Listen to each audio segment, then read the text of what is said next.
राहुल गांधी द्वारा देश के गृह मंत्री अमित शाह के ऊपर टिप्पणी करने पर नोटिस थमा दी गई है और जिसका जवाब 28 अगस्त तक देना। संसद में सियासी घमासान अब सदन की कार्रवाई से निकलकर विशेष अधिकार समिति के दरवाजे तक पहुंच गया। नेता प्रतिपक्ष राहुल गांधी ने केंद्रीय गृह मंत्री अमित शाह पर सदन में तीखे आरोप लगाए और अब उन्हीं टिप्पणियों पर राहुल गांधी को लोकसभा के विशेषाधिकार समिति के सामने जवाब देना। बीजेपी सांसद अनुराग ठाकुर और मुख्य सचेतक संजय जायसवाल की शिकायत के बाद लोकसभा सचिवालय ने राहुल गांधी को नोटिस भेजा है और 28 अगस्त 2026 तक जवाब मांगा है। अब सवाल सिर्फ इतना नहीं कि राहुल गांधी ने क्या कहा था, सवाल यह है कि क्या विपक्ष के नेता को सदन में किसी भी मंत्री पर गंभीर आरोप लगाने से पहले संसदीय नियमों का पालन करना चाहिए, और अगर यह नियम टूटे हैं तो क्या कार्रवाई होगी। अमित शाह पर टिप्पणी और अनुराग ठाकुर का हमला, पूरा विवाद उस समय शुरू हुआ जब लोकसभा में लोक परीक्षा अनुचित साधनों की रोकथाम संशोधन विधेयक 2026 पर चर्चा चल रही थी। राहुल गांधी ने गृह मंत्री अमित शाह को लेकर गंभीर आरोप लगाया। बीजेपी ने उन टिप्पणियों को असंसदीय और सदन की गरिमा के खिलाफ बताया। बीजेपी सांसद अनुराग ठाकुर ने 30 जुलाई को लोकसभा अध्यक्ष ओम बिरला को शिकायत देकर विशेष अधिकार हनन और सदन की अवमानना का आरोप लगाया। इससे पहले बीजेपी सांसद संजय जायसवाल ने भी 29 जुलाई को शिकायत की। अब दोनों शिकायत विशेषाधिकार समिति के सामने है और राहुल गांधी लिखित जवाब मांगा गया है। लेकिन असली सवाल यहां से शुरू होता है, अगर राहुल गांधी अपने बयान पर कायम रहते हैं तो क्या होगा। क्या वे कहेंगे कि उन्होंने जो कहा है वह राजनीतिक आरोप नहीं बल्कि सरकार से जवाब मांगने का उनका अधिकार था, या फिर बीजेपी के आरोपों का जवाब देते हुए यह सवाल उठाएंगे कि संसद में सरकार की नीतियों पर तीखा सवाल पूछना क्या विशेष अधिकार हनन हो सकता है।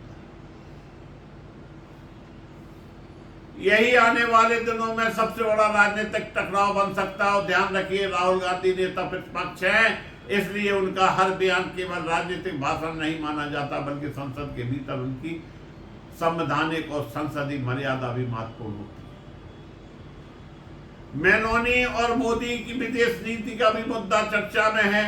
इसी पूरे राजनीतिक विवाद के बीच प्रधानमंत्री नरेंद्र मोदी की विदेश नीति और इटली की प्रधानमंत्री मेलोनी को लेकर राहुल गांधी की टिप्पणी का मुद्दा भी राजनीतिक बहस में उठाया जा रहा है। लेकिन यहाँ तथ्य और आरोपों को अलग अलग रखना जरूरी है। अमित शाह पर टिप्पणी को लेकर आया विशेषाधिकार नोटिस मुख्य रूप से लोकसभा में दिए गए राहुल गांधी के भाषणों और कथित असंसदीय टिप्पणी से जुड़ा है।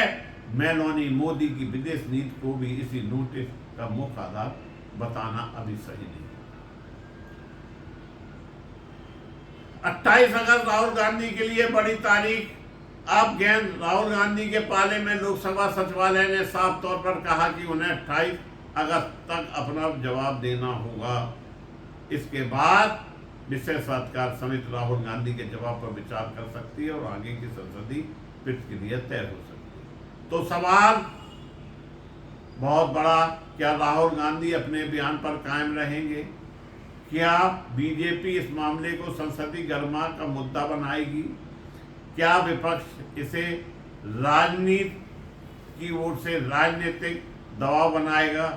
और सबसे बड़ा सवाल, क्या संसद में सत्ता पक्ष और विपक्ष की लड़ाई अब विशेषाधिकार समिति तक पहुंचकर एक नए टकराव का रूप लेने जा रही है?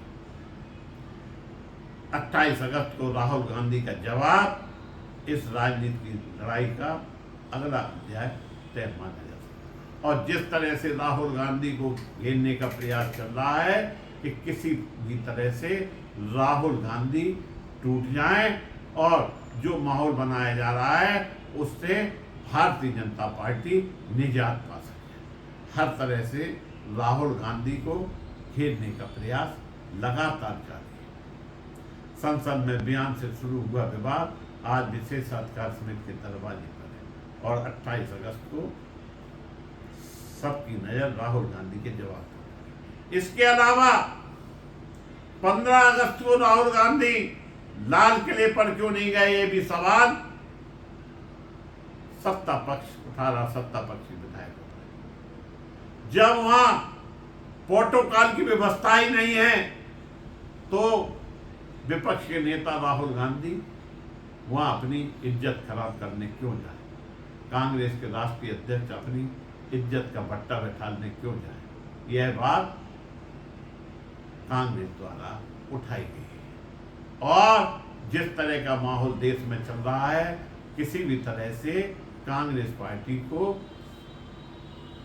डैमेज करने का यह एक नया षड्यंत्र निकाला गया। देखना यह है कि 28 तारीख को होता है क्या। इसी के साथ आज के लिए इतना ही, फिर जल्द मिलेंगे आपसे। नमस्कार।